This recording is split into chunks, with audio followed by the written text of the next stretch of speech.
To make great pasta bolognese, start with great pasta.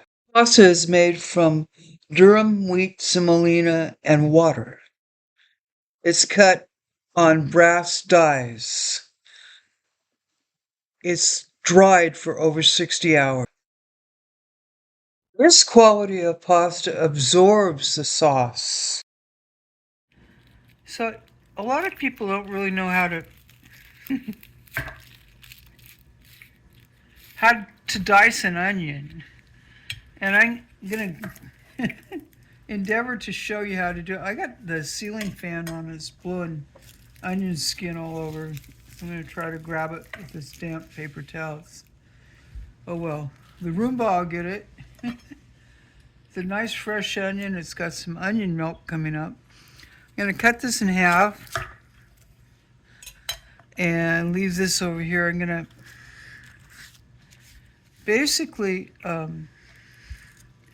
dice half of this onion to start a beautiful romantic Sunday supper that we're going to have on Saturday, because that's how we roll. And it'll be fun.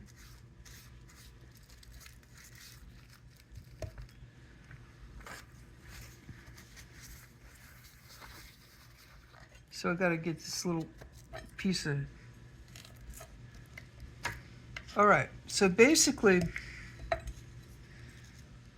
I don't know if you can see this that well with the camera, but basically what I want to do is make a slit all the way down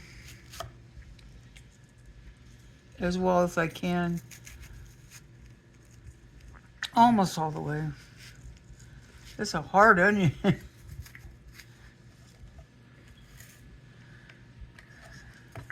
Of course, I'm on camera and it's not going well. All right, so make little slices this way.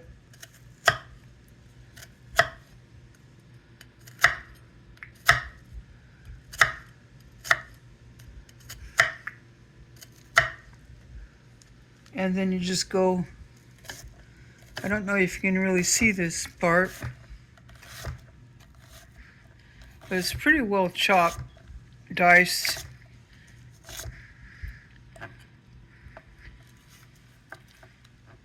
There. We'll save this for another thing. So basically you can see it's pretty well diced. Missed in a couple of pieces, but not a big deal. I'm going to take my dough scraper, plastic dough scraper, and scrape off my knife. And then I'm going to save these onions. They're going to be the first in the pot. And then I'm going to put carrot.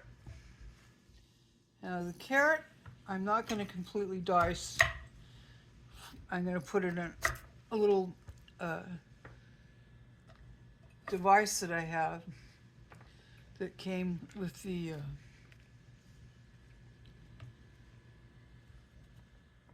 stick blender. But I need to cut them a little bit, because I think it'd be easier if I went this way.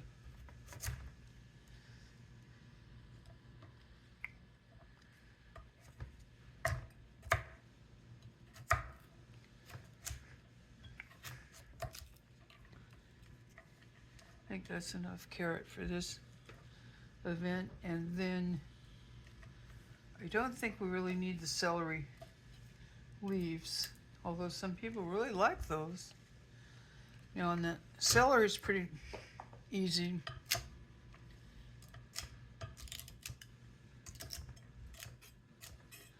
Celery is a great food when you're on a diet. It actually has, because of the amount of fiber, it's actually like a negative caloric content. Okay, so these two things we'll add after we've put them through the little food processor, very small one. Okay, so basically I'm trying to kind of get some of that loose, making a mess, paper off, you know, garlic paper. And basically,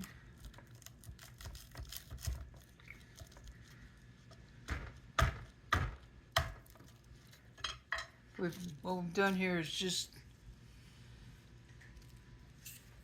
completely cut through this, left some of the paper on, and I'm going to take some of this part off because it's a little bit gnarly. Okay, that's pretty good. Get a little bit more of that.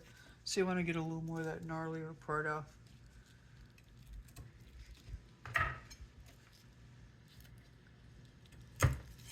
That's pretty good. Okay, so this is going to go in the pot while it's simmering. And this will save for later. Okay, as you can see, we put our little bit of, it's not Miraquois, there's an Italian word, I can't say it. So we're going to pulverize this in the little gizmo.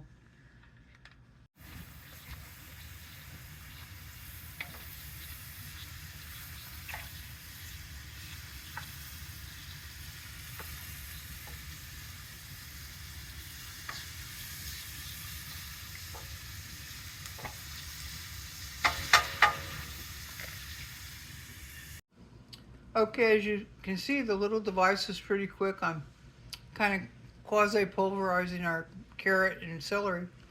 We'll be adding these after we've slightly browned the onion that we chopped.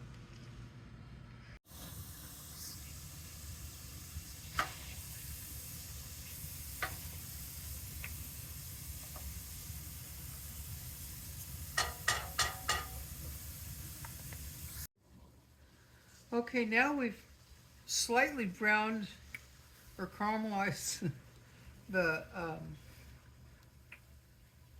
vegetables. And now I'm going to add a good amount of this tomato paste from the tube. And then put it back on the stove and brown that down a little bit. Shouldn't take more than a couple of minutes. Alright, so now we're going to pour in a whole can of these beautiful San Marino from Italy via Kirkland. But I have others too. Kind of stir this all around. And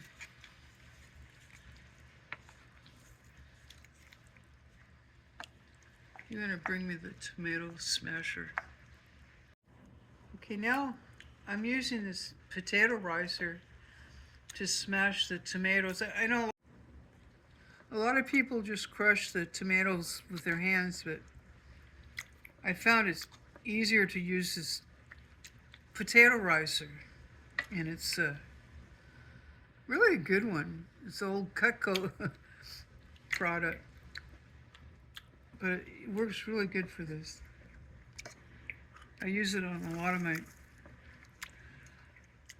smashing things, like guacamole too. It works good.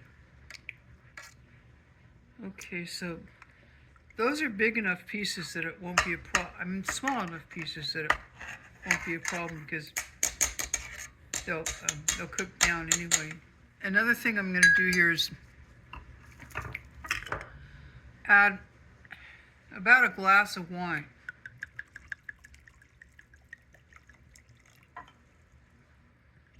Big glass.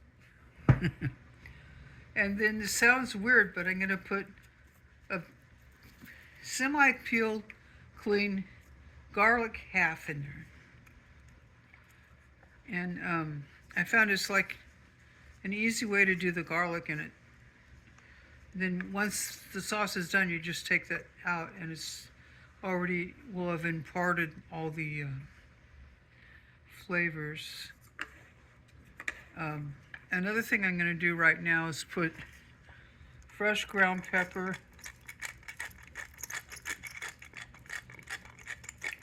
quite a bit,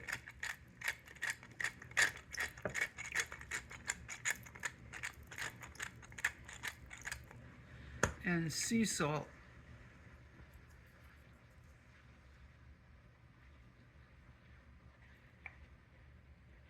And give it a good stir. And all the other spices that we'll be adding to this will come later. And later on we'll be adding the cooked meats. Here we've added leftover cheese rind. It works well. Now we'll start on cooking the meat. First, some chopped bacon. Get it a little brown. Drain bacon and add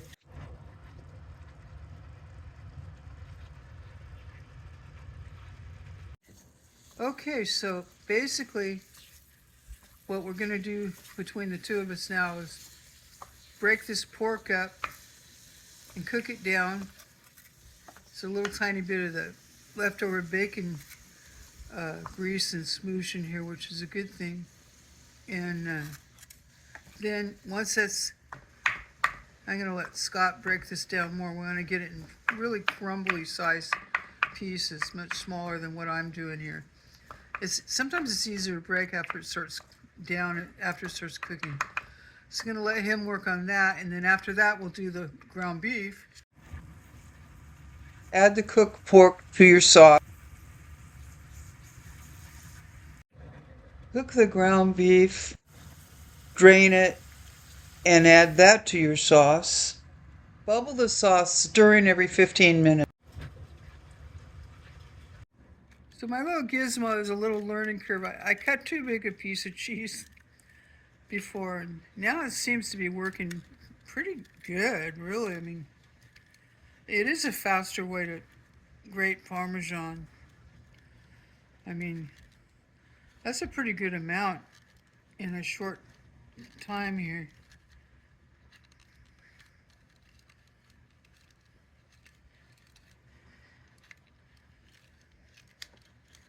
Well, I think that's more than enough for our dinner tonight.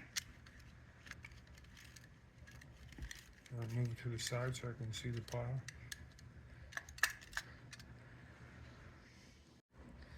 Okay, so we're going to add the final touch of seasonings to our beautiful Bolognese. Some dry Italian spices, fresh ground black pepper, red pepper, granular garlic, salt, and then this is some basil that we grew ourselves, and we'll add some of our dried basil. Salt the water. Low boil 8 to 10 minutes. Okay, we've just made our beautiful Bolognese. Wonderful. And we're going to eat. I'm going to dish some of it up here. On the final stage, stir the amount of pasta you want into your dish on the stove with the heat on. Add your Bolognese sauce. The sauce will stick to the pasta because this is really good quality pasta. It makes all the difference in the world. Stir it around. You might need to add a ladle of pasta water to loosen it up. Just make it look pretty the way you want and enjoy.